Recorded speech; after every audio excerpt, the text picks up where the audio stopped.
আপনি যদি ভেবে থাকেন এই ছাত্র জনতার আন্দোলন এটি নরমাল কোনো আন্দোলন, তাহলে আপনি ভুল ভাবছেন। আমরা যদি কঠোর আন্দোলন ডাক দেই তাহলে আপনার এই দেশে উচ্ছৃঙ্খল বিশৃঙ্খলা সৃষ্টি হবে। সেই কথা লক্ষ্য করে সাধারণ মানুষের কথা ভেবে আমরা এখনো শান্তিপূর্ণ আন্দোলন চালিয়ে যাচ্ছি। আমরা এই মহাসম্মেলন থেকে বলতে চাই, আমাদের মেডিকেল টেকনোলজিতে যে ৬ দফা দাবি, এই দাবি যুক্তিসঙ্গত দাবি।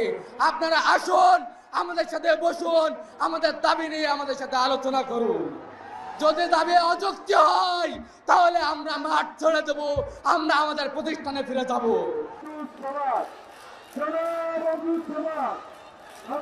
সংগ্রামী সভাপতিকে আসন গ্রহণ করার জন্য অনুরোধ করছি। সংগ্রামী ছাত্র ও ছাত্রী ভাইয়েরা দিতে পারতেছি না, কারণ ছাত্র